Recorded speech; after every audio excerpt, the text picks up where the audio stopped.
Buenas tardes con todos. Tengo el agrado el día de hoy y el gusto de presentar a la doctora Nora Rojas Valero para continuar con el curso de Neurología en Atención Primaria de la Salud. El tema que va a tocar la doctora es epilepsia en atención primaria de la salud. La doctora Nora es médico neuróloga, subespecialista en neurofisiología. La doctora Nora realizó sus estudios de medicina en la Universidad Nacional San Agustín de Arequipa. Realizó su internado en el Hospital Rebagliati, la especialidad de neurología en el Hospital Guillermo Almenara, la subespecialidad en neurofisiología en la Universidad Autónoma de México en el Hospital Instituto Nacional de Ciencias Médicas y Nutrición Salvador Subirán, donde realizó la publicación de diferentes artículos. Asimismo, realizó el curso de electroencefalografía y epilepsia en el Hospital Cleveland Clinic de Ohio en Estados Unidos. Tengo el grato honor entonces de presentar a la doctora Nora. Doctora Nora puede iniciar su presentación. Buenas tardes. Buenas tardes, muchas gracias. Es un gusto estar con ustedes. Eh, Muy honrada de que me hayan invitado a participar. Esta presentación tiene por objetivo centrar algunos conceptos sobre lo que representa la atención de la epilepsia en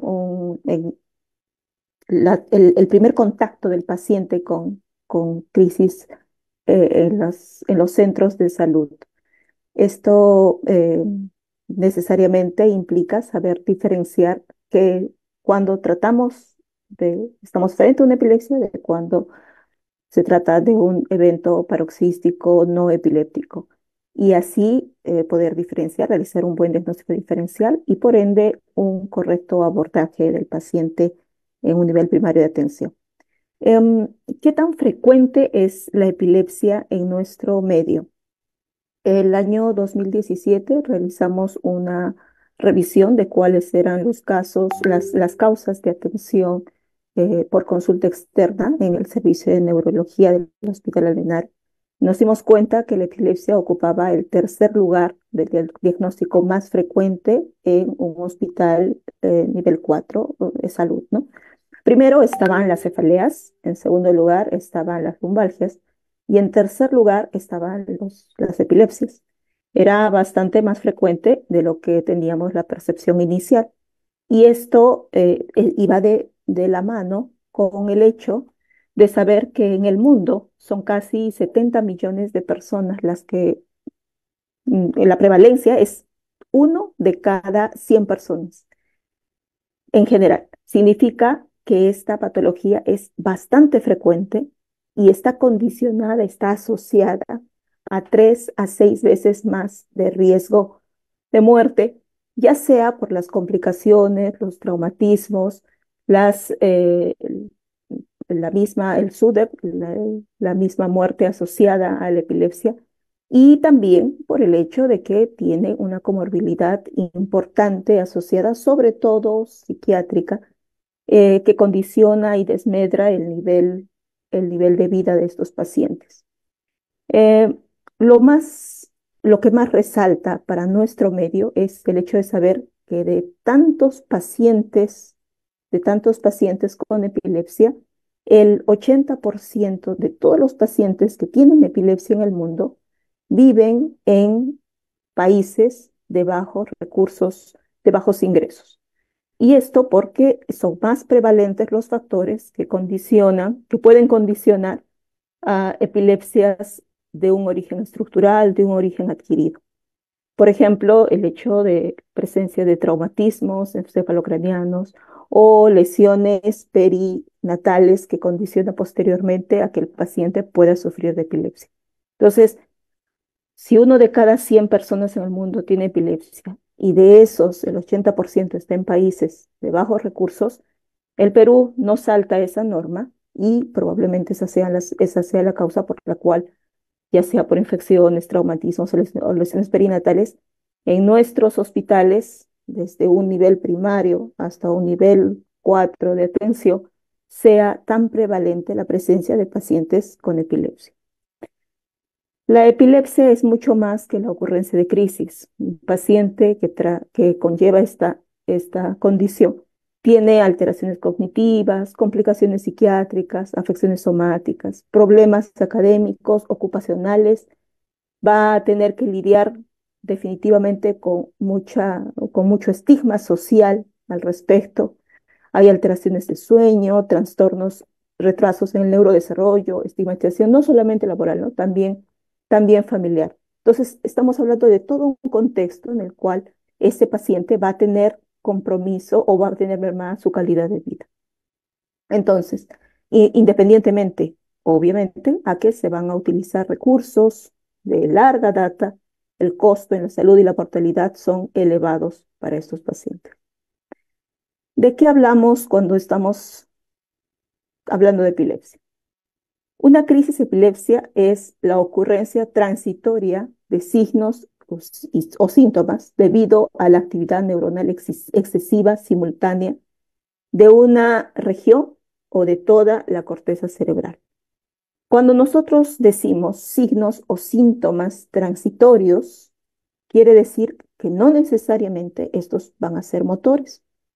En la mayoría de los casos puede que sí, pero en muchos otros pueden ser síntomas o signos que vayan a tener un componente sensorial, por ejemplo, un componente cognitivo, un componente autonómico, que no necesariamente nosotros como observador vamos a lograr percibirlo, pero que el paciente lo va a presentar. Ese es un primer alcance que es necesario tener en cuenta. No todas las crisis epilépticas son motoras. Si yo veo un movimiento involuntario focal o generalizado, me orienta a pensar que se trata de una crisis epiléptica, pero tengo que entender también que eventos paroxismales que el paciente describe a repetición, arrestos conductuales, trastornos sensitivos, también pueden ser epilepsias, dependiendo de cuál sea la zona de la corteza que está siendo que está teniendo una hipersincronización. Entonces, decimos que es epilepsia cuando parte de la corteza o toda la corteza tiene esa predisposición permanente. Hacen hincapié en esto de predisposición permanente porque para que sea una crisis epiléptica, estos fenómenos de hipersincronización, estas crisis, se van a presentar en forma repetida, una vez, otra vez, otra vez. Entonces, es un cerebro que tiene esta predisposición a que aparezcan crisis, tiene un umbral convulsivo que está disminuido y por lo mismo va a presentar con varias veces eventos epilépticos. No estamos hablando de crisis sintomáticas, porque es de esperar, por ejemplo, si por accidente a un paciente se le coloca insulina en una dosis exagerada, causas una hipoglicemia, el paciente puede tener una convulsión. No significa, esa sería una convulsión sintomática a un cuadro de hipoglicemia. No significa que el paciente sea epiléptico. Entonces, la definición es clara, es un cerebro con una predisposición permanente a hacer crisis, pero estas crisis deben ser no provocadas, no pueden ser crisis sintomáticas. Obviamente, la ILAE ya hace la connotación de que las consecuencias de este trastorno cerebral tiene consecuencias neurobiológicas, psicológicas, sociales, ¿no? Engloba todo un contexto. Y la ocurrencia la definición de la epilepsia requiere la ocurrencia de al menos una crisis epiléptica. Puede el 2014 la ILAE sistematizó la definición práctica de epilepsia, indicando que en 3 situaciones nosotros podíamos diagnosticar epilepsia. Primero, estábamos ante la presencia de una crisis no provocada, ¿no? Una crisis que no es sintomática. Teníamos una segunda crisis, pero con una diferencia de 24 horas entre una y la otra. Entonces, por lo menos habíamos tenido 2 crisis no provocadas. Ese era un primer escenario. Si esto sucedía, entonces la definición operacional de epilepsia para la ILAE daba el primer check. Eso podía tratarse de una epilepsia. Había otra situación en la cual se diagnosticaba epilepsia solamente con una única crisis, no provocada. Y eso era en el caso en el cual yo realizaba, médico realizaba los estudios necesarios, ya sea imagenológicos, como una tomografía, una resonancia, neurofisiológicos, como un electroencefalograma, por ejemplo, ¿no? Un video electroencefalograma, estudios metabólicos, un PET, por ejemplo. Y nosotros nos dábamos cuenta que tenía hasta un 60% de probabilidad el paciente de repetir otra crisis. Entonces, me venía un niño con una crisis única y en su estudio de extensión yo veía una lesión, por ejemplo, una displasia cortical evidente. Entonces, yo no necesitaba otra crisis para decir que ese paciente tiene diagnóstico de epilepsia. Con una única crisis yo podría tener un diagnóstico de epilepsia. Incluso en la definición está que el riesgo de ocurrencia era por lo menos el 60%. Un poco difícil determinar cuál es el porcentaje, pero lo que nos está diciendo es que es muy probable que ese paciente vaya a presentar una segunda crisis. Entonces, esto era relativamente nuevo, ahora ya está estandarizado. El diagnóstico de epilepsia necesita dos crisis separadas, 24 horas entre ellas, o una crisis y una alta probabilidad demostrada por imágenes o neurofisiología o estudios metabólicos de que va a presentar una segunda crisis. Y obviamente el hallazgo, en un tercer escenario, el hallazgo de un síndrome epiléptico. Nosotros, dependiendo de la edad en la que se encuentra el paciente, ya sea neonato, ya sea un niño, un adolescente, un adulto, podemos establecer algunos cuadros electroclínicos que nos perfilan síndromes. Síndrome, por ejemplo, síndrome de West, un síndrome de Lennox-Gastaut, un síndrome de Dravet, un síndrome de epilepsia mioclónica juvenil, cualquiera de estos, que condiciona que yo tengo una clínica establecida, tipos de crisis claras y hallazgos electroencefalográficos típicos. Entonces, por eso se llaman síndromes electroclínicos. Tengo una clínica típica en un paciente que está en un grupo etario bien marcado y tengo un electroencefalograma que va muy acorde al tipo de crisis que está teniendo. Entonces, yo puedo asociar esos hallazgos y decir, ok, este se trata de una epilepsia de ausencia de la infancia, por ejemplo. Entonces, si yo puedo diagnosticar eso, ese paciente obviamente tiene epilepsia. Es un síndrome epiléptico claramente identificado. Entonces, en estos tres escenarios, nosotros podemos tener una definición clara de que estamos frente a un cuadro de epilepsia. Si se percatan, en ningún momento hemos dicho de que sea imprescindible que se realice una evaluación a priori de un estudio, por ejemplo, de que va un paciente por cefalea, le realizan un electroencefalograma sin una adecuada indicación, encuentran hallazgos y dicen, oh, puede tener epilepsia. Los hallazgos anormales en el electroencefalograma tienen un porcentaje de entre 2-3% en personas completamente sanas y que no tienen epilepsia. Puede haber algunos hallazgos anormales. Por eso es que el diagnóstico de epilepsia no se considera que en la definición hallazgos anormales sin una clínica clara, sin una evidencia de crisis.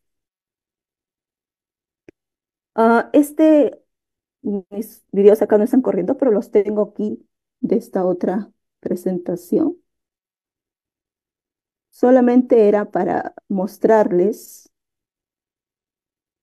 cómo las crisis pueden ser no motoras. Por ejemplo, estas de acá. El paciente está despierto, ¿no? Y lo que está teniendo son automatismos. Tiene una desconexión del entorno, pero obedece a veces parcialmente incluso órdenes. Y el paciente tiene movimientos automatizados, ¿no? Otra, por ejemplo, es otra crisis. La paciente tiene mucho componente emocional y es una crisis, ¿no? No tiene las características, postura tónica, movimientos clónicos, pero está teniendo descargas anormales, después evidenciadas en el electroencefalograma, y esta intranquilidad es parte de los síntomas que la paciente está presentando como manifestación clínica de su crisis. Y esta otra, ¿no? Parpadeos, automatismos manuales,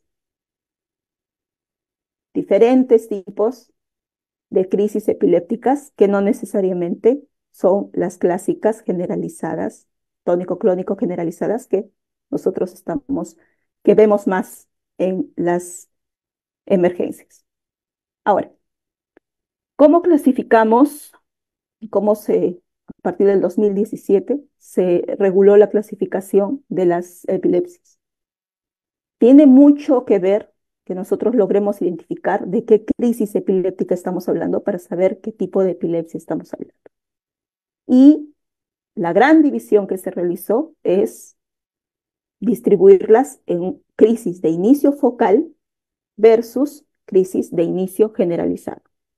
Las de inicio focal están en relación a que el inicio de esta descarga hipersincrónica cortical anormal de mucho voltaje va a estar localizada en una red neuronal que está limitada a una región del cerebro, que está tomando un hemisferio, una parte de un hemisferio. Tiene un inicio regional y de allí puede propagar a otras redes neuronales, incluso al otro hemisferio. Eso es una crisis focal. Las manifestaciones dependerán de dónde están naciendo, en qué región está naciendo esta descarga anormal. El inicio generalizado es cuando se origina en algún punto de una red que compromete ambos hemisferios. Su propagación es tan rápida que el paciente tiene una actividad anormal a nivel de toda la corteza cuando nosotros estamos hablando de una epilepsia generalizada. Entonces, nosotros podemos, los tipos de crisis convulsivas podemos diferenciarlas en un inicio focal, un inicio generalizado y un inicio desconocido. ¿Cuál era lo nuevo de esta clasificación? Anteriormente se hablaba de epilepsias parciales. Ese término de parcial fue suprimido y cambiado por el término focal. Se hablaba de crisis petit mal, crisis discognitivas. Eso ya actualmente no se usa en esta clasificación. Se utilizaba crisis con generalización secundaria, tampoco se usa actualmente. Lo que nosotros decimos es que una crisis puede ser de inicio focal y esta tener compromiso de vigilia o respetar, o el paciente estar despierto.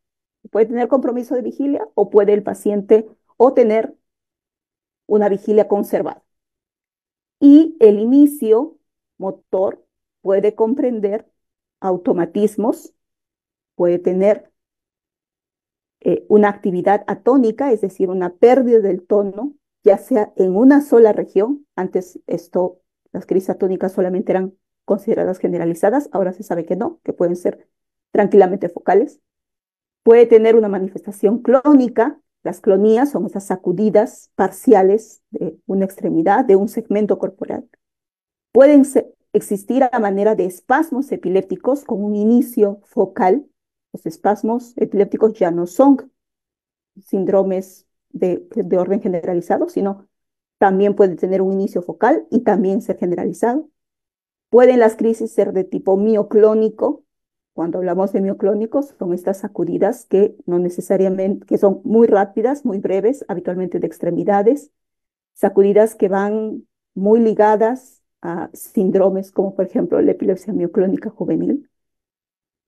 Pueden tener manifestaciones tónicas, que es esta postura rígida, muchas veces sostenida, rígida, sostenida, y ser de inicio focal. Todo esto si estamos hablando de un inicio motor. ¿Qué pasa si estamos hablando de un inicio no motor? Estamos considerando arrestos de conducta, trastornos cognitivos, trastornos emocionales, trastornos sensoriales y trastornos autonómicos. Cuando nosotros hablamos con un paciente que tiene una epilepsia, un tipo de esclerosis mesial temporal, el paciente nos va a describir su inicio de crisis como un malestar epigástrico ascendente, a veces opresivo. Esta manifestación con la cual inicia su crisis suele ser precisamente debido a los cambios autonómicos y viscerales que está presentando el paciente, con lo cual está empezando el foco de descarga. Entonces, estamos hablando de una epilepsia de inicio focal. Vamos a ver posteriormente imágenes, son claramente localizadas con una lesión estructural específica, pero este disconfort epigástrico, que es muy frecuente y recurrente que nos lo mencione, es una crisis focal con inicio autonómico, visceral. Entonces, si estamos hablando, en primer lugar, de crisis de inicio focal, el segundo grupo, estamos tratando crisis generalizadas. Las crisis generalizadas pueden ser motoras y no motoras. Y dentro de las no motoras, las de tipo ausencia son las que priman aquí. Para las de tipo motoras, nosotros tenemos la clásica tónico-clónica, crisis clónicas, crisis tónicas, crisis mioclónicas, mioclonía tónica-clónicas, mioclónicas atónicas, atónicas y espasmos epilépticos. Hagamos el hincapié aquí que espasmos epilépticos también pueden ser con un inicio generalizado y también están localizados en espasmos epilépticos de inicio focal. En el caso de las crisis epilépticas de inicio generalizado no motor, hablamos de ausencias que son típicas, atípicas, mioclónicas o asociadas a mioclonías palpebrales. Ese es el segundo gran grupo. El tercer grupo son las de inicio desconocido. Entonces, puedo yo tener epilepsias en las cuales no logro diferenciar si se trata claramente de un inicio focal, un inicio generalizado, entonces las podré clasificar en las de tipo de inicio desconocido. En la presentación de la que les estaba hablando,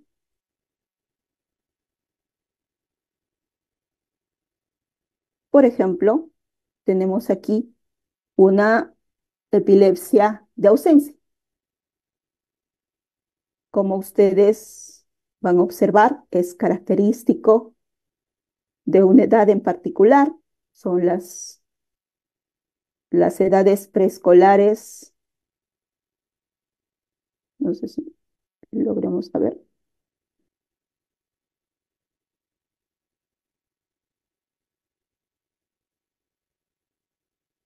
Ahí, lo que podemos ver. Ahí está. Se le está realizando a la paciente un estudio en la cual se le pide que hiperventile. Esta es una maniobra de activación en la cual facilita, y miren, esa mioclonía palpebral, ese arresto dura segundos, no hay otro movimiento, no hay respuesta. La paciente no tiene posictal, bruscamente regresa, así como inició bruscamente, termina bruscamente y reinicia su actividad. Sin cefalea, sin posictal, sin mayor movimiento. Muchas veces ni siquiera es apreciable esa mioclonía. Entonces, siendo crisis tan breves, generalizadas, con un inicio no motor, de tipo ausencia, en este caso, mujer a esta edad, probablemente eh, sea una crisis de ausencia típica. Nosotros lo que podemos es fácilmente pasar desapercibidos si los papás o los cuidadores son poco observadores.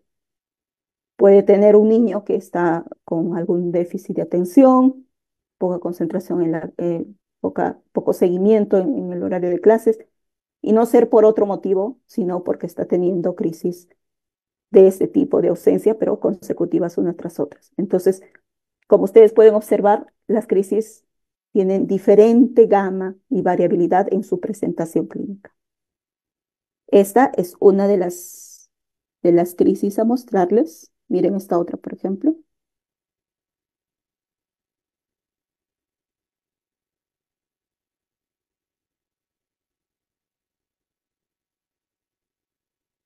paciente está leyendo, está en trazado de electroencefalografía, y lo único que hace es eso. Es un arresto de conducta, se queda quieta, un automatismo oral, y dura muy pocos segundos y avisa que está teniendo crisis. En una hora específica empieza con automatismos manuales. Para nosotros eso tiene un valor localizador. La técnica le muestra un objeto, ya la paciente no responde, hay un arresto del lenguaje, no puede hablar, significa que está en hemisferio dominante, la descarga inicial. Un tono incrementado, sigue con los automatismos, le va a pedir.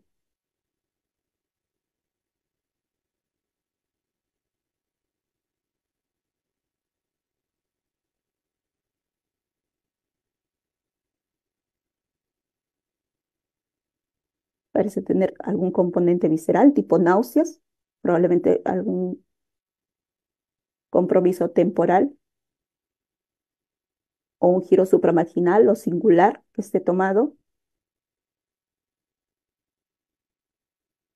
y termina la crisis. Y la paciente recupera, ¿no? Entonces, este tipo de inicio focal, la paciente es capaz de percibir el inicio de su crisis, siente el aura y posteriormente los automatismos.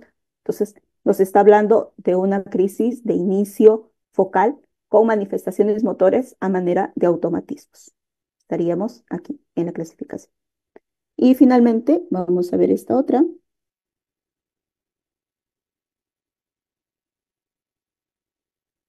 ¿Sí? Esta es un poquito más larga.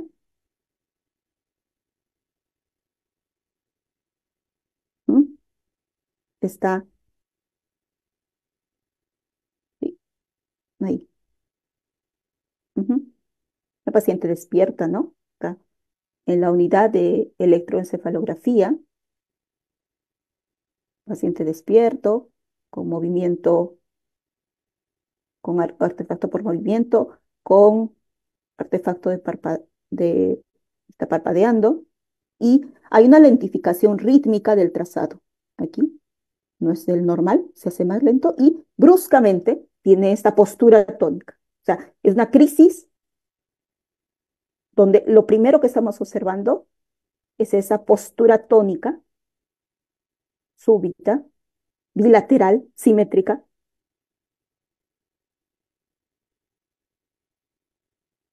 El artefacto importante por la contracción muscular.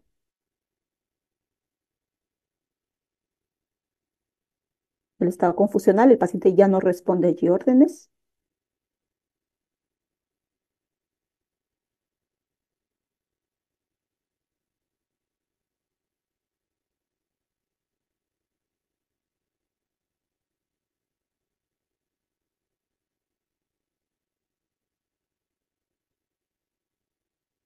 Y después de la postura tónica van a venir los movimientos de sacudida clónica, ¿no? Los movimientos de sacudida clónica. Estamos aquí frente a una epilepsia generalizada de tipo tónico-clónica. Entonces, podemos, según la semiología de la crisis, ir calificando o catalogando para saber de qué epilepsia es que estamos hablando. En las epilepsias focales, el inicio suele estar restringido, el inicio de la descarga suele estar restringido, dijimos, a una región. Para eso, y por eso es que es tan útil el estudio de electroencefalografía. El estudio de electroencefalografía lo que hace es mapea, ¿no? Tenemos 21 electrodos que son de copa y se colocan en una distribución del sistema 10-20 y con ello nosotros podemos, dependiendo si se trata de montaje bipolar o monopolar, podemos diferenciar cuáles son las regiones con mayor electronegatividad. En este caso, por ejemplo, se localiza región temporal anterior, ¿no? Temporal anterior izquierda. Por eso tiene este grafo elemento patológico a manera de una punta, con un fenómeno de cancelación de fase. Entonces, siendo así, las epilepsias, esta epilepsia de tipo focal, podremos decir, distribuida ya sea como con conciencia preservada o con alteración de conciencia, su inicio es motor o su inicio es no motor, como habíamos comentado. Las de tipo generalizada, como podemos ver, el electroencefalograma tiene una toma súbita, ¿no?, de ambos hemisferios. Este electroencefalograma lo que está haciendo es mapear el hemisferio izquierdo y el hemisferio derecho. Y ambos hemisferios están tomados bilateralmente, sincrónicamente, en un mismo tiempo. Cuando tenemos la clasificación de cuál es el tipo de crisis de la que estamos hablando, nosotros podremos diferenciar y calificar de qué epilepsia estamos hablando. Entonces, las epilepsias van a, sobre todo, llevar el nombre del tipo de crisis que presenta. Entonces, una epilepsia es focal si tiene crisis de inicio focal. Es generalizada si tiene de inicio generalizado o es de inicio desconocido. Además de eso, nosotros podemos decir que existen las de tipo combinado, es decir, aquellas en las cuales el inicio tiene tanto crisis generalizadas como crisis focales. Y finalmente, las que son las epilepsias que tienen un inicio desconocido. Si es posible, asociamos y buscamos un síndrome epiléptico y podremos también comentar si esta crisis, si esta epilepsia tiene una etiología estructural, genética, infecciosa, metabólica, inmune o simplemente de tipo desconocido. Como habíamos dicho, en nuestro país, muy frecuente, las etiologías estructurales en relación a, sobre todo, a lesiones infecciosas. La neurocisticercosis es muy prevalente aquí en nuestro país. Las de tipo estructural secundarias a lesiones perinatales o anoxia perinatal, muy frecuente. Y solamente hacer el hincapié de cuáles son los cambios que en relación a la anterior clasificación nos hace hincapié la ILAE del 2017. Les había comentado, ya no se dice que son crisis parciales, ahora todo es focal, generalizado, desconocido. Ya se han eliminado los términos de discognitivo, parcial simple, parcial complejo, crisis psiquiátrica o secundariamente generalizada, ya no se dice así. Hay actualmente las crisis focales, podemos incluir el tipo, ¿no?, de tipo autonómico, automatismos, arresto conductual, cognitivas. Antes la descripción no era tan semiológica como en esta actual clasificación. Los espasmos epilépticos, las atonías, las crisis mioclónicas, las clonías, las crisis tónicas pueden ser focales como generalizadas y hay nuevas crisis generalizadas. Dentro de las ausencias hay algunas variedades como las ausencias típicas, las ausencias con mioclonía palpebral, las que tienen mioclonía y con crisis tónico-clónicas, las mioclónico-atónicas y los espasmos epilépticos. Cuando hablamos de etiologías de la epilepsia, debemos saber que pueden tener una etiología, un origen, una causa genética. Es muy raro, son muy raras las epilepsias en las cuales se ha identificado un único gen responsable. En su gran mayoría las epilepsias son de origen, si son genéticas, son de origen poligénico, son muchos genes los implicados. Y las causas adquiridas suelen ser las más frecuentes, ya sea por trauma cerebral, injuria perinatal, ictus, trastorno del neurodesarrollo, tumores, infecciones y la presencia de crisis epilépticas previas. Esta etiología cambia dependiendo de qué grupo etario es el que estamos hablando. La presentación es bimodal. Es falso que las epilepsias solamente se presentan en la edad pediátrica, ¿no? Pueden iniciar en la adolescencia, en la edad adulta temprana o mucho más en los adultos mayores. Es más, los dos picos de presentación, la mayor cantidad de diagnóstico de epilepsia, uno es en la edad pediátrica y el segundo es en mayores de 65 años. Obviamente va a cambiar la etiología dependiendo de cuál grupo etario sea el que estamos hablando. En los niños, probablemente lo más frecuente tenga una etiología congénita. Pero en los adultos de más de 65 años estemos hablando ya sea de accidentes cerebrovasculares, por ejemplo, o esté relacionado a la presencia de un tumor o una enfermedad neurodegenerativa. Entonces tenemos dos picos de presentación en el grupo etario, pero con etiologías diferentes. Si bien es cierto, las etiologías, el riesgo de presentar crisis con epilepsia puede estar asociado, por ejemplo, a un traumatismo encefalocraniano, este necesariamente debe ser severo. Nos sirve este dato en el momento en que vamos a recoger la anamnesis de una primera crisis, porque necesariamente definimos un TEC severo que haya sucedido con trastorno de conciencia. El caso que haya sido un TEC leve, un TEC moderado, miren, cae considerablemente el riesgo de estar asociado o ser causa de una epilepsia.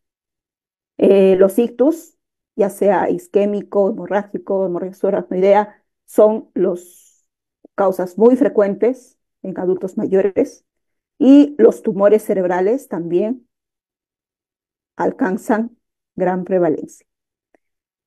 ¿Cómo abordamos un paciente que por primera vez ha tenido una crisis epiléptica? Lo más importante es recabar una buena anamnesis. Nosotros vamos a preguntar sobre todo las características o los antecedentes de la historia clínica perinatal del paciente. Si fue a término, si fue pretérmino, si hubo sufrimiento fetal, si hubo algo que nos haga sospechar que el paciente haya podido tener un cuadro de hipoxia, si su Apgar ha sido bajo, si tiene posteriormente hitos del desarrollo que no van cumpliéndose como se espera. Es decir, si hay un trastorno, un desarrollo, un enlentecimiento en sus hitos de desarrollo. Si el paciente tiene algún tipo de este retraso, nos llamará la atención y es un dato importante. Será también necesario que preguntemos sobre antecedentes familiares, ¿no? Sabemos que hay epilepsias que tienen las genéticas tienen agregación familiar, ¿no? Si ha tenido familiares cercanos, hasta en segunda línea, con diagnóstico de epilepsia. Es importante, después de hacer la anamnesis, preguntar si, por ejemplo, está usando fármacos en el caso de los adultos, porque hay algunos fármacos que pueden generar, por ejemplo, trastornos sincopales y estos ser confundidos con epilepsia. Llámese diuréticos, beta bloqueadores, antagonistas de calcio, puede estar asociado a eso. También el hecho de que si ha estado con alguna comorbilidad previa, cefaleas, por ejemplo, de difícil control, pueden estar asociándose a tumores y hemos visto que los tumores con mucha frecuencia están relacionados a epilepsia en edades adultas de la vida. Entonces, todos esos datos en la anamnesis son valiosos para que nosotros digamos, este paciente altamente sospechoso de que pueda tener epilepsia. Vamos clasificando, ¿no?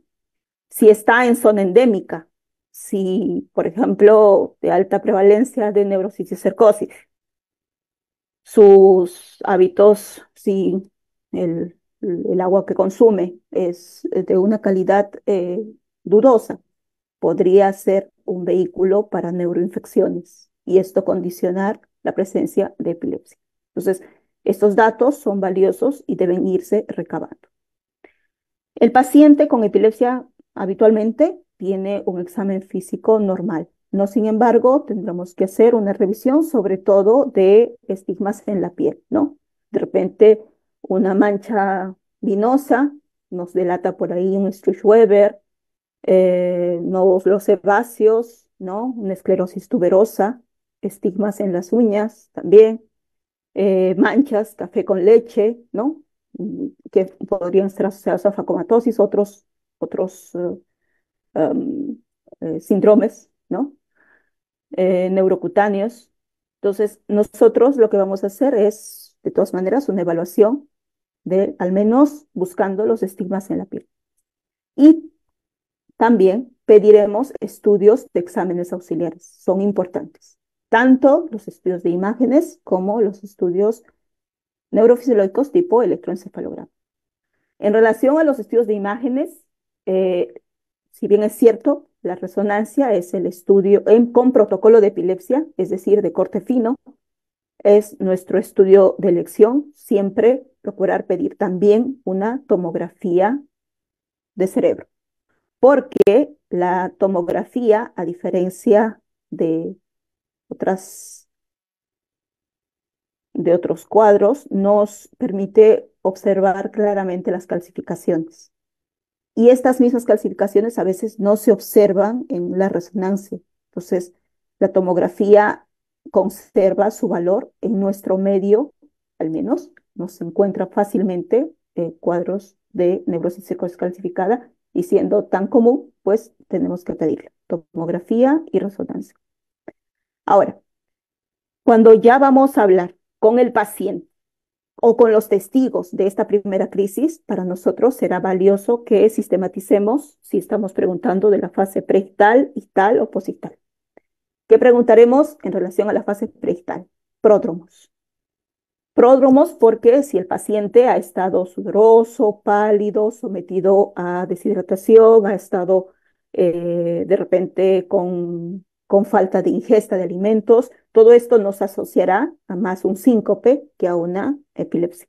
Es necesario preguntar qué síntomas presentaba o recuerda usted antes de la crisis. Y si de igual forma, en qué ambiente de ocurrencia ha sucedido esto. El paciente estaba solo, tenía testigos, era una situación emocionalmente complicada y podría estarnos hablando de un cuadro conversivo, de un cuadro psicogénico, ¿no? Tener en mente esto suele ser frecuente, ¿no? Sobre todo pacientes mujeres, jóvenes, podría orientarnos necesariamente todo el contexto a decir, sí, ojo, puede ser epilepsia, pero también tenemos que estar alertas porque podría tratarse de un cuadro no paroxístico, pero de naturaleza no epiléptica. La hora del día en que ocurre es importante preguntar, porque las crisis frontales suelen ser, por ejemplo, en la madrugada, ¿no? Las crisis frontales. El paciente está por despertar o está atrapando sueño y convulsiona y presenta el evento. Entonces, ojo, eso nos alerta a pensar que se trata efectivamente de una crisis epiléptica. Precipitantes, disparadores, por ejemplo, el hecho de un paciente que ha tenido privación de sueño en días consecutivos, está durmiendo mal. Es muy frecuente en las fiestas de fin de año, fiestas de inicio de año nuevo. Los niños se desvelan, por ejemplo, y en las emergencias llegan presentando primer evento. Claro, aquí el gatillante es la privación de sueño. O el consumo de alcohol también. Es un gatillante muy frecuente, ¿no? Situaciones de mucho estrés laboral, familiar, pueden ser gatillantes de crisis, ¿no? Su asociación con el sueño es sumamente importante, por eso vamos a hacer mucho hincapié que los estudios de electroencefalografía de calidad deben incluir un segmento con trazado de un sueño. Todos esos datos preguntaremos al paciente en su fase preictal. En la fase ictal seremos inquisitivos en el momento de consultar sobre auras. Las auras son esas sensaciones, ¿no? Generalmente ya sean, incluso pueden ser cognitivas, emocionales, viscerales, autonómicas, que el paciente tiene justamente antes de la crisis per se. y estas tienen un gran valor localizador, por eso es importante preguntar. Nos orienta un inicio focal y la progresión. ¿Podía hablar? ¿No podía hablar? ¿Ya tenía alteración de conciencia? ¿Cuánto duró la crisis? Son datos importantes que nosotros tenemos que obtener de esa fase ictal. Y la posictal, pues la presencia o no de confusión. Vieron esa niñita que después de tener su ausencia, retorna a sus actividades normales, ¿no? Ni cefalea, ni sueño, con ella no es, sigue sus actividades, ¿no? No hay estado confusional posterior. Si hubo amnesia o no amnesia del evento, si hay una cefalea cuando es unilateral, tiene un valor en el posictal, porque habitualmente es ipsilateral a la descarga.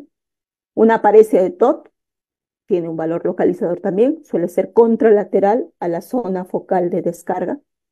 Un defecto en el campo visual si ha comprometido corteza occipital, y una disfasia o un trastorno del lenguaje nos está hablando de que ha tenido probablemente un compromiso del hemisferio dominante. La edad de inicio de la crisis es importante porque muchos síndromes se clasifican por grupos etarios, entonces nos va a orientar. Difícil que me diga un adulto o me describa un cuadro de ausencias, ¿no? Ausencias son más en la edad preescolar, escolar temprana, y estas difícilmente se presentan más allá de los 15 años. Entonces, sí, la paciente tiene ausencias, no, pero a esta edad ya las ausencias no son frecuentes o muy valiosas en la etapa neonatal, ¿no? Si el paciente con cambios muy sutiles, muy chiquitos, parpadeos, cianosis, cositas muy sutiles o cuadros atónicos, para nosotros tiene un alto valor significativo porque en esa edad, ahí el gatillante es en esa edad, cualquiera de esas manifestaciones podría ser una crisis. Es un cerebro muy inmaduro y por ende no necesariamente va a dar crisis tónicas, clónicas, ¿no? Estamos hablando de síndromes serios con manifestaciones muy sutiles que tienen que estar pues en la mente del evaluador, si no se le pasa por desapercibido. Antecedentes como la injuria perinatal, si es que ha tenido enfermedades, crisis febriles en la infancia, también, o sea, hay cierta asociación para la esclerosis mesial temporal, la presencia previa de crisis febriles en la infancia. Historia de traumatismo encefalocraniano, historia de abuso sexual. Eso es importante sobre todo en las damas que vienen presentando epilepsias de difícil control o farmacoresistentes. Casi en los centros de epilepsia, 30% de los pacientes que vienen con el título de epilepsia de difícil control o epilepsia farmacoresistente no tienen epilepsia. Son cuadros que no han sido adecuadamente diagnosticados. Tienen trastornos paroxísticos no epilépticos. Eso se descubre después de hacerles trazados videoelectroencefalográficos largos en los cuales se captura los eventos. Y tú demuestras que la paciente está teniendo ese crisis, ese evento paroxístico y sus descargas cerebrales son normales. Entonces, y estos cuadros psicogénicos tienen mucha asociación en la anamnesis, o se ha asociado mucho a lesiones en el precuneo, pacientes, mujeres que han sufrido abuso sexual. Entonces, preguntemos si el paciente joven, varón o dama, consultemos también ese dato. El antecedente familiar por la asociación o la etiología genética que habíamos comentado. Manchas café con leche para neurofibromatosis, vino en oporto para Sturge-Weber, adenomas sebáceos faciales para esclerosis tuberosa, simetrías faciales, lesiones laterales. Son poco frecuentes, pero son estigmas cutáneos que nos pueden orientar a pensar que se trata de una epilepsia, si es que es un paciente que por primera vez ha tenido crisis, ¿no? La electroencefalografía es el estudio que viene a continuación. Después de una buena anamnesis, una evaluación física, por demás normal, pero el siguiente paso es una evaluación electroencefalográfica. Como ustedes pueden ver, tiene sus limitaciones en el sentido de que no toda la corteza está mapeada y obviamente la corteza no es una superficie plana, tiene surcos, circunvoluciones, zonas que el electroencefalograma no va a ver, ¿no? Sobre todo interhemisféricas, insulares, pero con todas sus limitaciones, el electroencefalograma es una herramienta muy útil si se realiza adecuadamente.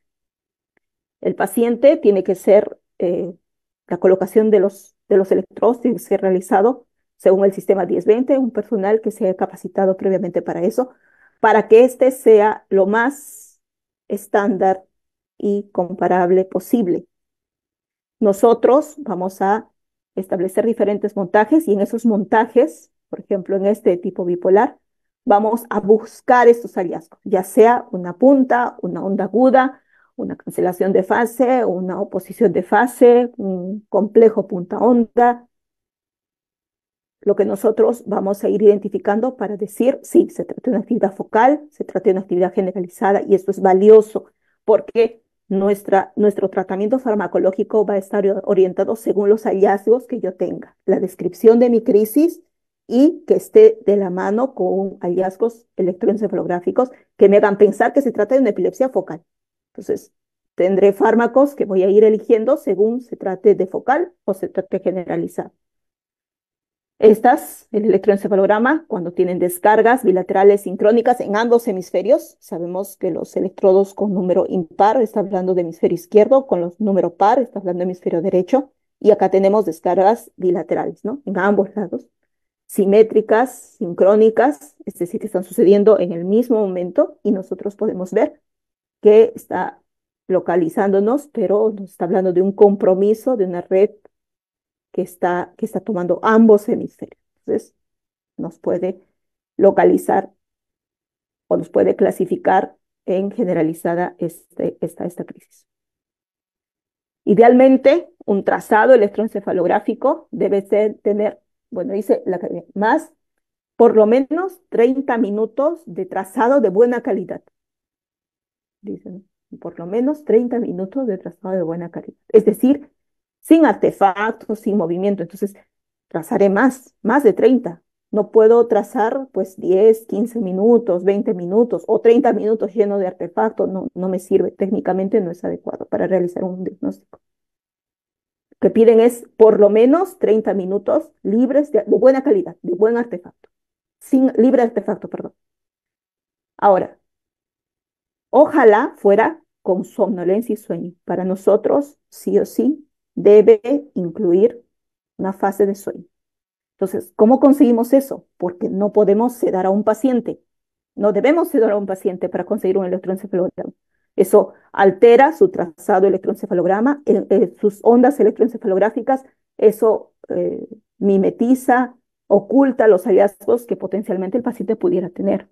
El trazado de un buen estudio electroencefalográfico debe ser realizado con un paciente sin medicación sedante. Uno. Dos, para conseguir que el paciente alcance sueño durante su estudio, le pediremos que esté privado de sueño algunas horas. Es decir, habitualmente en el laboratorio lo que les decimos es, señora, va usted a despertar a su niño o usted, si es la paciente, 3 de la mañana. Y desde las 3 de la mañana en adelante no va a dormir. De tal forma que cuando llegue al estudio y se le coloquen los electrodos, usted va en algún momento del trazado quedarse dormida. Y eso es ideal. Estamos hablando de un electroencefalograma estándar, por lo menos lo mínimo que debe cumplir.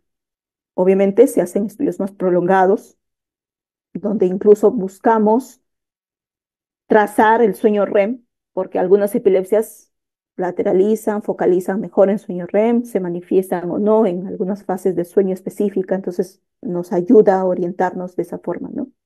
Pero un estudio de primera aproximación, por lo menos, debe tener estas características. Y además, debe ser realizado con maniobras de activación durante los tratamientos en algún momento, ya sea hiperventilación, como vieron que la niñita soplaba su remolino y de esa forma facilitaba, ¿no? Era el facilitador para que se manifieste las descargas epilépticas. O la estimulación fótica intermitente. Esto para las epilepsias que tienen algún grado de fotosensibilidad, por ejemplo, las mioclónicas juveniles, va a ser valiosísimo, porque es en ese momento en el cual estamos teniendo la estimulación fótica, en el cual se van a presentar las descargas. No antes, no después. Cuando están teniendo esa estimulación fótica. y varias de las epilepsias generalizadas nos tienen ese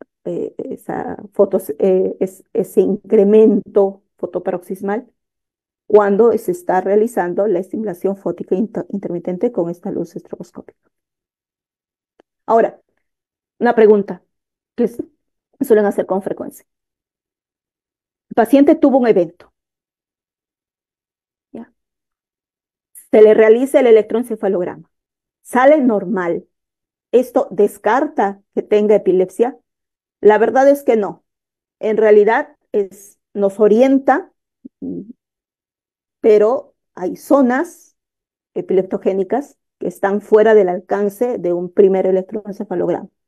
Lo que solemos sugerir es que se repita este, ¿no? Por lo menos otro, con algún periodo de tiempo. Y si hasta en 3 electroencefalogramas no se ha trazado ninguna actividad normal y está bien realizado, pues la probabilidad de encontrar un cuarto o quinto no se modifica.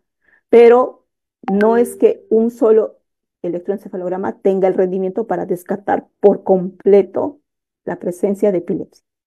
Que dicen epilepsia del lóbulo temporal, por ejemplo, 80-90% tendrán predominantemente descargas temporales.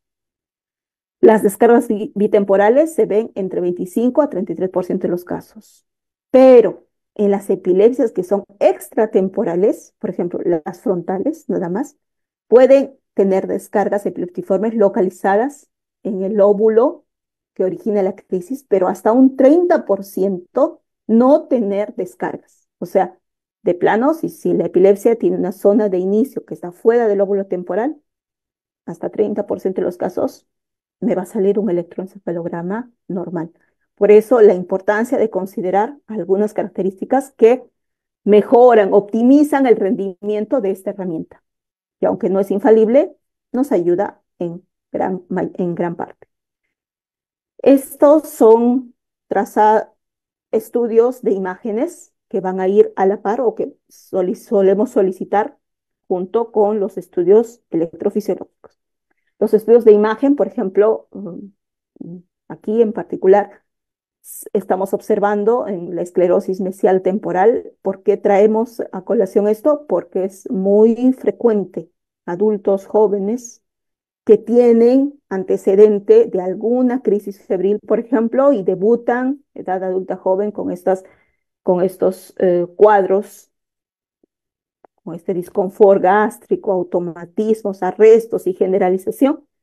Lo que tenemos en las resonancias es esta esclerosis hipocampal, ¿no?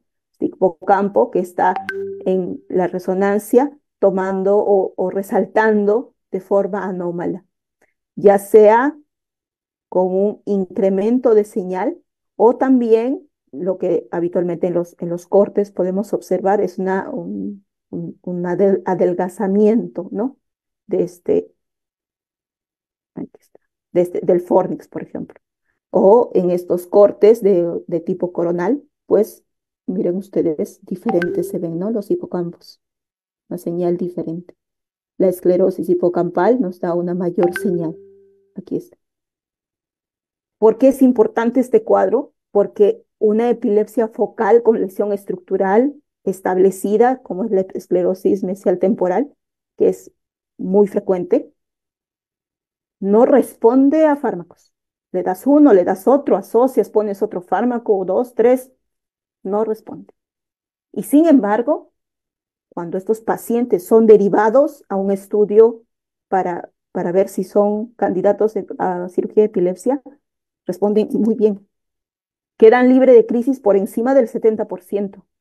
Si uno saca la cuenta de todos los años que el paciente ha estado tomando los fármacos, a veces con efectos por asociación de fármacos, como inductores enzimáticos, con crisis que no ceden y que justo están en la edad en la cual son adultos jóvenes, es decir, o están estudiando o están empezando a trabajar y de entruncadas tantas cosas que pueden planificar. Nosotros consideramos uno de estos cuadros como número 1 para criterio de cirugía de epilepsia. Si sabemos que no va a haber fármaco que lo controle y que esto es para toda la vida, no debemos perder mucho tiempo. Cuanto antes, una epilepsia que no responde a un primer esquema bien establecido, segundo esquema bien establecido, pensar que puede tratarse de estos casos, derivar pronto a un centro de estudio de epilepsia, porque se ampliarán los estudios para que se determine si es que este es un candidato quirúrgico. Imagínense, 70% libre de crisis con cirugía, 70% de lo que era nada, cero, con fármacos, 70% con cirugía, y siendo una de las patologías muy frecuentes. En el Perú existen 3 centros muy claros para cirugía de epilepsia. Uno, y encabezando, está el Instituto de Ciencias Neurológicas. Tienen casi 200 casos operados con muy buenos resultados, ¿no? De epilepsia, sobre todo temporales, pero también los tienen extratemporales. El Hospital Rebagliati también tiene muy buen número de cirugías de epilepsia. El Instituto de Salud del Niño de San Borja también ha tenido casos, ha estado reportando en menor medida, pero tiene un grupo de cirugía de epilepsia. Y, por ejemplo, en el Hospital Almenara es uno de los lugares donde, o en el país, ¿no? Sobre todo enfermedad de Rasmussen, las hemisferectomías se realizan en gran número, tanto con el personal de enfermería como con invitados internacionales que también realizan esta compleja cirugía con muy buenos resultados para una enfermedad, un síndrome que es ampliamente conocido, no responde a ningún fármaco. Entonces, ¿qué nos corresponde a los médicos en la atención primaria?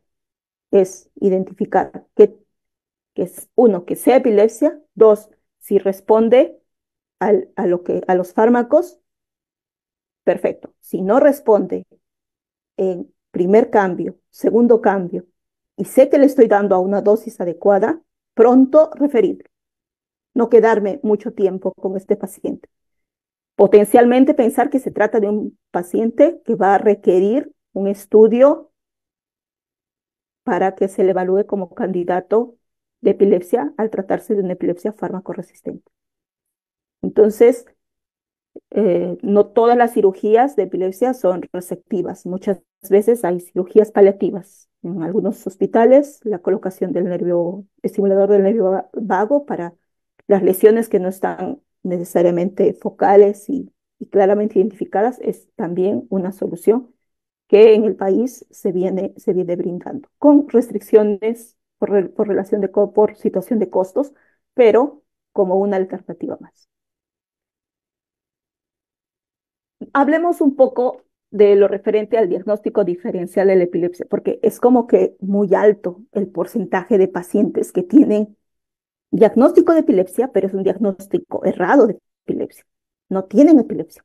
Entonces, por ejemplo, imaginen, soy una paciente que tengo, por ejemplo, síncopes, ¿no? O tengo algún grado, alguna disautonomía. Entonces, una mala anamnesis, una mala identificación, un precoz inicio de fármaco hace que empiece a tomar medicamentos anticonvulsivantes. Y pues como estoy tomando por las puras, sigo teniendo los cuadros. Entonces, mi médico dice, es una epilepsia fármaco resistente. Pero no, lo que pasa es que no tengo epilepsia. Empezamos mal.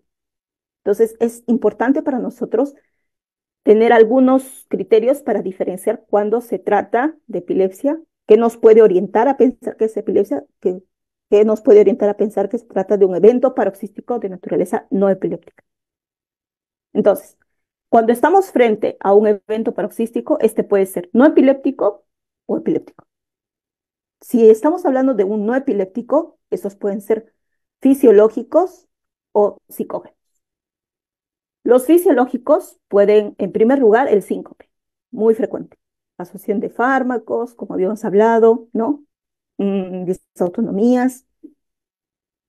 El paciente me va a comentar de que presenta, por ejemplo, taquicardias previas, sudoración, sensación de desvanecimiento, o está expuesto mucho tiempo en bipedestación, o no ha ingerido alimentos, o está bajo cambios de temperatura. Entonces, todo eso me hace pensar que, ojo, podría este ser un síncope, no necesariamente una crisis epiléptica. El consumo de drogas, ¿no? Sobre todo beta bloqueadores, diuréticos, calcio antagonistas en mujeres, en pacientes jóvenes en general, y tiene un pico en jóvenes y otro tanto en adultos mayores, que lo que genera puede generar síncopes, por ejemplo. Si se trata, por ejemplo, de una causa metabólica o tóxica, o una infección, o incluso una migraña, o un evento isquémico transitorio, un trastorno de sueño es importante.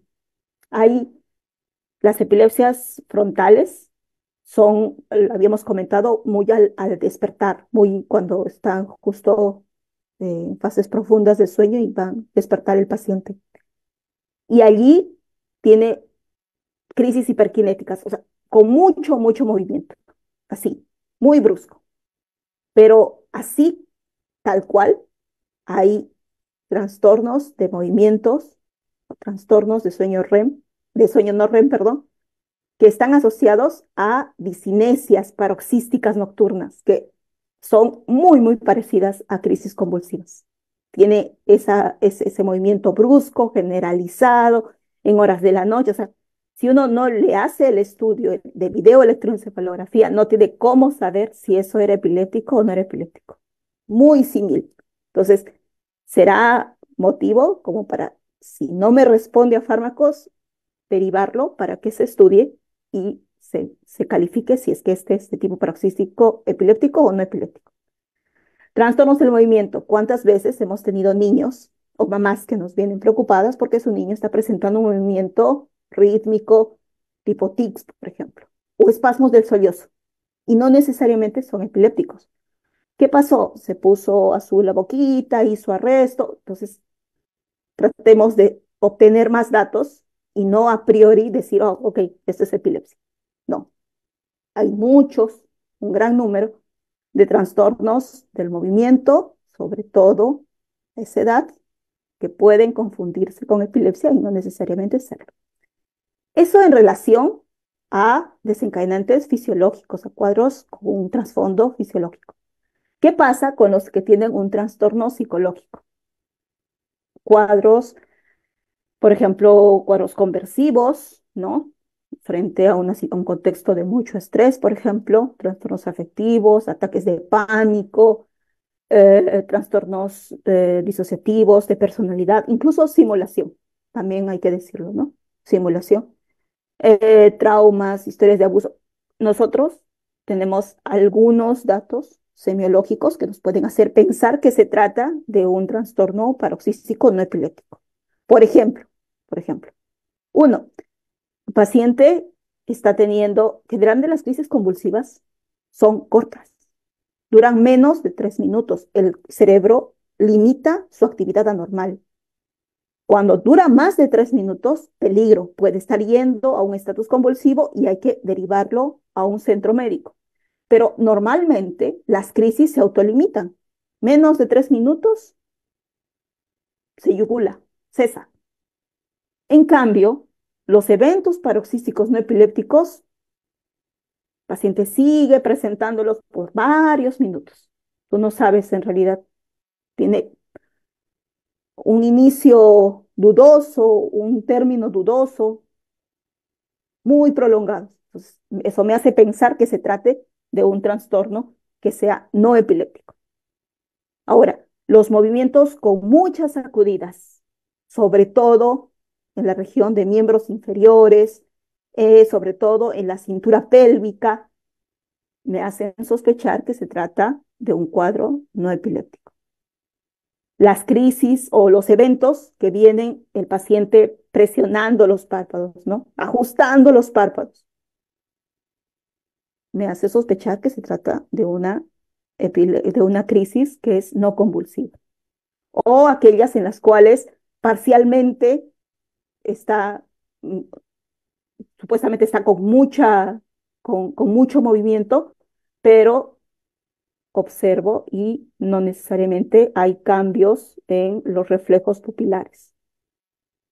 Sospechoso, ¿no? Para ser generalizado y de larga y de tanto tiempo de manifestación y su crisis con unas pupilas que tranquilamente tienen fotorreactividad.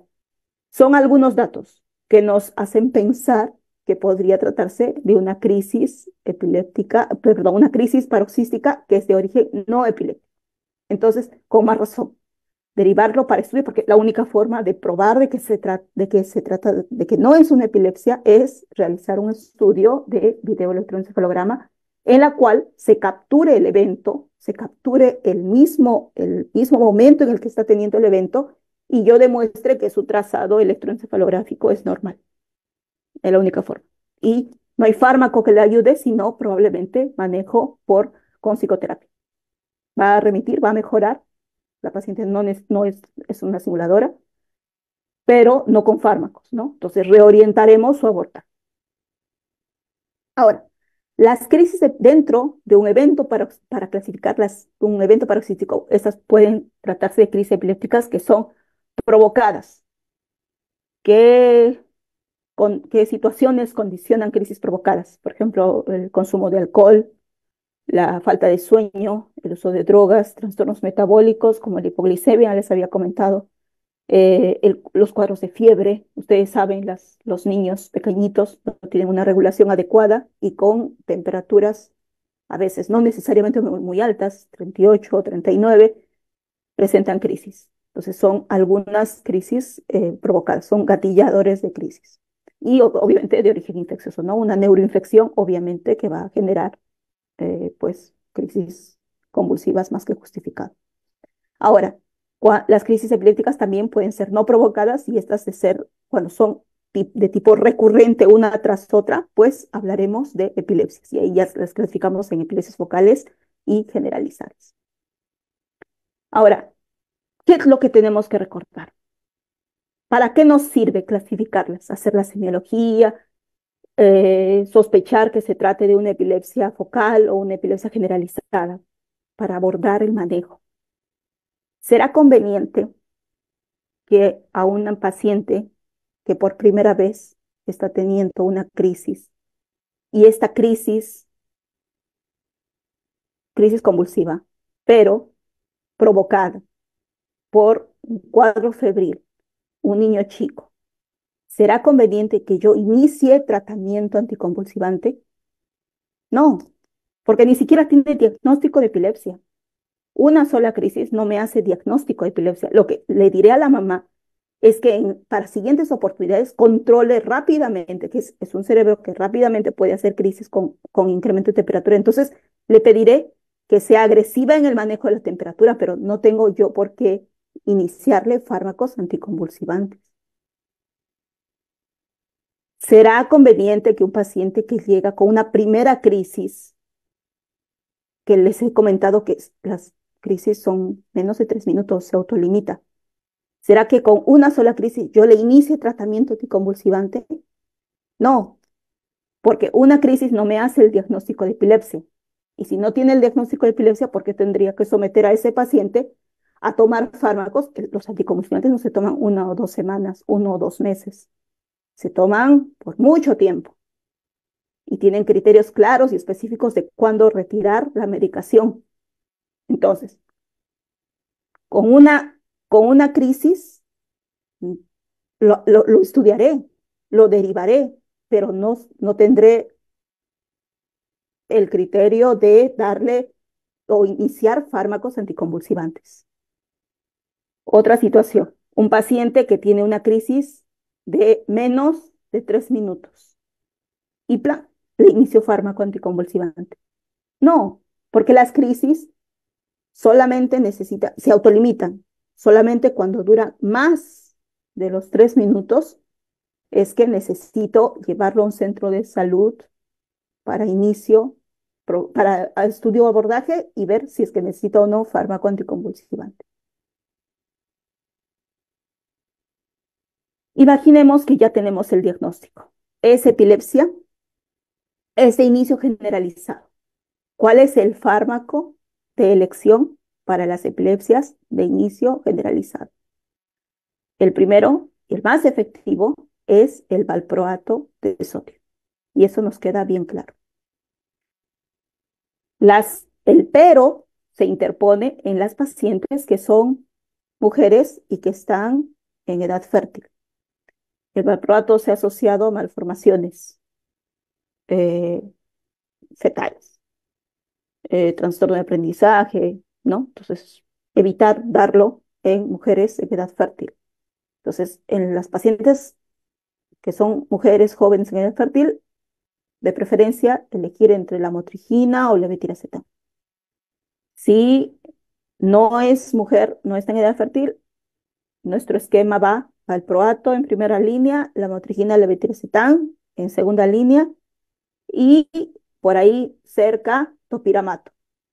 Hay medicamentos que son específicos para algunos tipos de epilepsia. Por ejemplo, etosuximida en el caso de las ausencias. No tenemos etosuximida en el país, lo abordamos con valproato, pero es así como que para ese tipo de epilepsia, ese tipo de fármaco.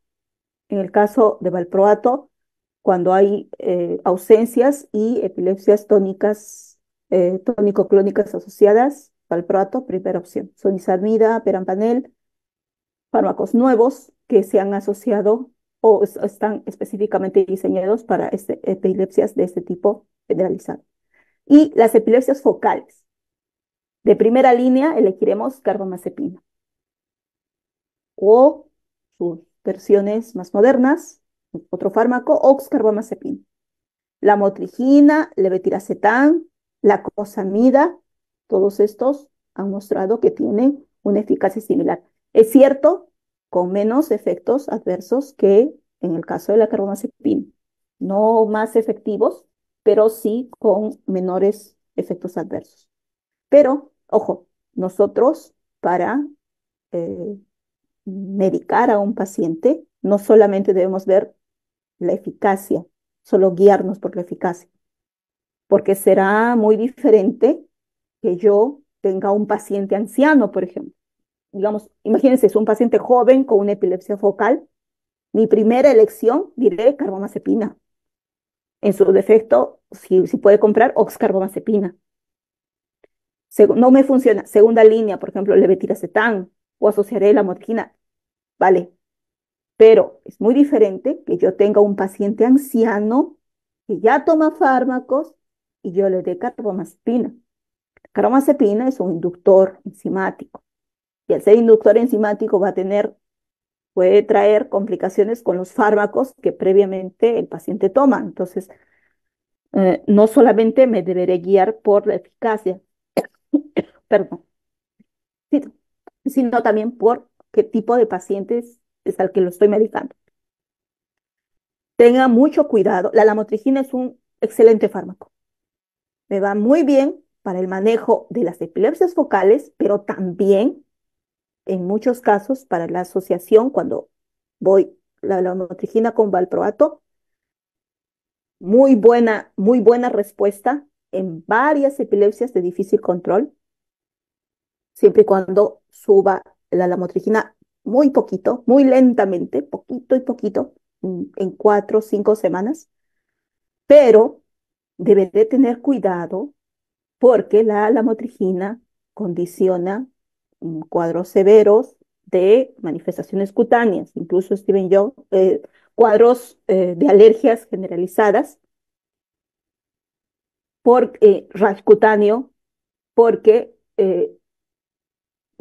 sí o sí debo asegurarme de ir subiendo una dosis muy lentamente, muy poca cantidad y muy poca cantidad, viendo la tolerancia del paciente.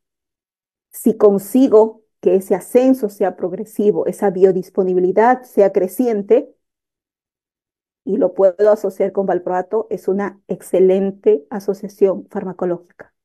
No necesito potencia los efectos del valproato, no necesito alcanzar mucha dosis del valproato para conseguir muy buenos efectos. Es un win-to-win. Se suman bastante bien. Pero tengo que tener ese cuidado, ese ascenso progresivo. Para manifestaciones o para efectos, la fenitoína también asocia reacciones farmacológicas. Bueno, ya habíamos hablado de la carbamazepina, siempre es dosis dependiente, hay que tener cuidado. El valproato, tener cuidado, de preferencia no darlo si es joven, ¿no? En edad fértil, no darlo. Levetiracetam, mucho cuidado. Levetiracetam es un excelente fármaco, miren, funciona tanto para focales como para generalizadas, es un buen fármaco, pero exacerba los cuadros de psicosis o de depresión, o cuadros ansiosos depresivos. Entonces, deberé tener el, en la anamnesis, deberé preguntar al paciente si ha tenido cuadro de depresión, tiene historial psiquiátrico, evitar levetiracetam, lo exacerba. Entre 5 a 8% en un paciente de novo puede empezar un cuadro. Generalmente los psiquiátricos, los niños incluso me describen que está más irritable, entonces tendré el cuidado de comentarle al papá o al paciente mismo, decirle, vamos a empezar con este fármaco, vamos a ir ascendiendo progresivamente y me vas a contar si es que notas cambios en tu estado de ánimo. Incluso ideación suicida se incrementa con este fármaco. Entonces, piensen siempre, levetiracetam no lo daré a una paciente que está con trastorno depresivo, con cuadro psiquiátrico, porque va a exacerbar los síntomas. Y, como les había comentado al inicio, la comorbilidad psiquiátrica va muy a la par, van así como dos hermanos con la epilepsia. Entonces, necesitamos sacar ese dato para decir, ¿es buena candidata para recibir la levetiracetam o no lo es?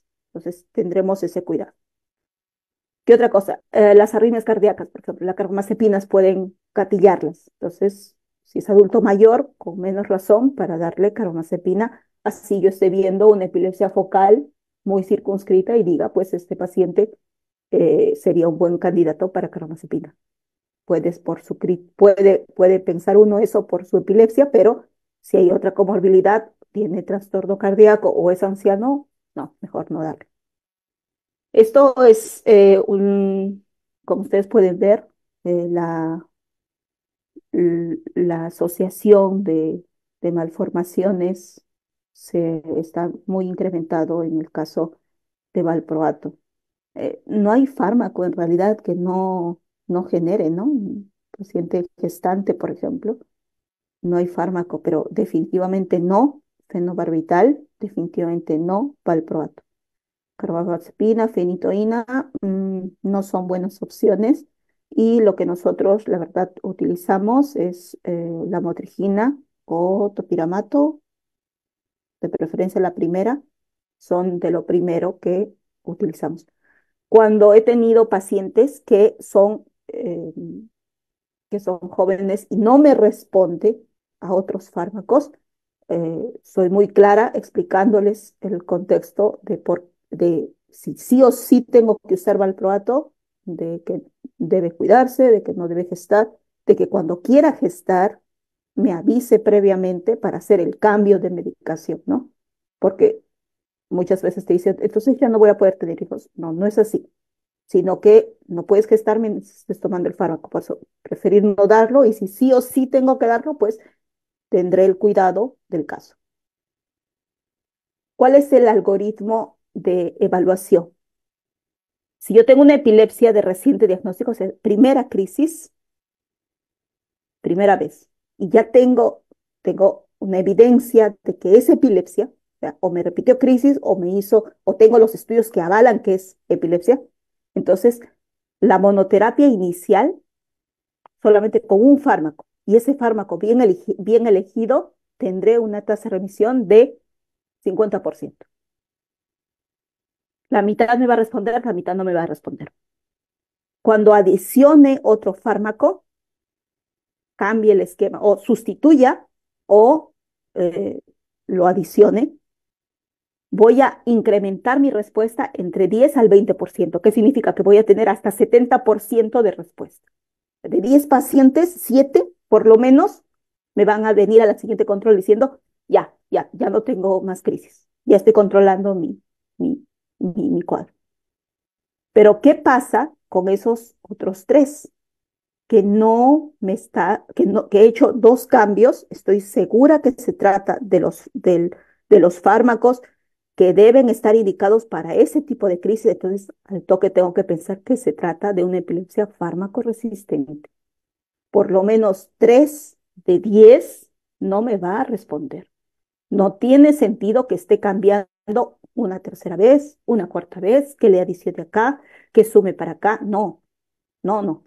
Debo pensar que se trata de una epilepsia farmacoresistente y debo hacer en este caso, la referencia a los centros que hacen estudio de este tipo de epilepsias. Entonces, se reevaluará el caso, se, se someterá a a estudios adicionales y se planteará una politerapia racional, es decir, cambios con varios esquemas, o si esto no responde, cirugía, cuya tasa de remisión es hasta 70%. Por eso es que pronto el tiempo de referencia es muy importante. El tiempo es cerebro, así como en el ictus, ¿no? Decimos tiempo es cerebro, lo mismo acá, en epilepsia también, el tiempo es cerebro. Más veces está convulsionando, está fuera de control esa corteza, más focos epileptógenos se están generando, más tipos de crisis se están añadiendo, más difícil la respuesta posteriormente va a ser. Entonces, si tiempo es cerebro, una referencia temprana va a hacer que el paciente complete su estudio y, lo refiero así, sospecha de epilepsia fármaco resistente y se va a estudio de imagen más completo, de estudios de video más prolongado, probablemente incluso ictal, estudio de PET, estudio de SPEC, son estudios metabólicos que me ayudan y de perfusión que me ayudan a saber, a localizar un foco epileptógeno, y con eso determinaré si estamos hablando de una epilepsia focal, de una epilepsia multifocal, si es tributario de una cirugía resectiva, paliativa o de repente de estimulador nervio vago. Este estudio de Brondi es antiquísimo, pero es así como un pilar importante para nosotros. Se puede ver casi 50% lo que habíamos descrito acá, pero esto está como más bonito. 45.7 sin crisis con el primer fármaco bien elegido. 11.6 sin crisis, o sea, digamos que entre 11 y 15, acá le hemos puesto cuánto, de 10 a 20. Bueno, con un segundo fármaco. Con un tercer fármaco, casi un 4% más. Así le ponga lo que le ponga, 4 a 7 fármacos, menos del 2%. O sea, no sirve aumentar más, hacer más cambios, no. 36% de pacientes van a seguir con crisis. O sea, 3 de 10 de mis pacientes van a seguir con crisis y es otro tipo el manejo que tiene que abordarse. Eso en las epilepsias temporales. En las extratemporales, por ejemplo, en este caso, que yo veo una displasia cortical, una malformación cortical importante, voy a tener cerca a 50% de pacientes que por más fármaco que le dé, continúan con crisis. Eh, la referencia temprano a cirugía condiciona mejores resultados. No operado, libre de crisis, a los 3 años de seguimiento, 0. ¿Qué significa? Que todos los 23 seguían con crisis. Operados, 11 de 15, 73% con respuesta favorable. Por eso hacen el hincapié, ¿no? El, la publicación bien clara. Una temprana cirugía. Temprana cirugía significa que no se han generado los otros focos epileptógenos en otras regiones que están sometidas a descargas continuas, sincrónicas y sin control.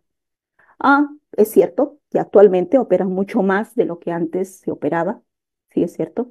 Actualmente el Instituto de Ciencias Neurológicas tiene neurocirujanos formados en epilepsia, ¿no? O sea, después de hacer neurocirugía, hacen un fellow que los capacita para saber, primero, es un equipo multidisciplinario, en este caso liderado por el doctor Cruz, su unidad de epilepsia. Se hacen estudios prolongados, en los cuales, bien sistematizados, en los cuales son capaces de localizar cuál es la zona epileptógena, establecer cuál es el tratamiento más acorde a ellos. Y de esta forma llega a manos de los cirujanos que se han formado en cirugía de epilepsia y por eso es que tienen tan buenos resultados. Entonces, nosotros lo que queremos será hacer que el paciente llegue pronto a esas manos. Bueno, es todo. Muchas gracias.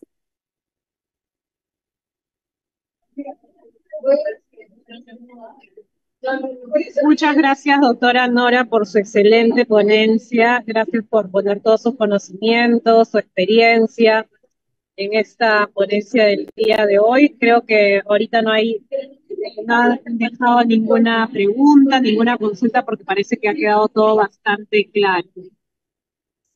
Pues me alegra. Nada más Gracias, Jessica. agradecerle, doctora, por esta magnífica ponencia, como ya lo he mencionado antes, y por darnos la oportunidad de que usted comparta sus conocimientos con nosotros.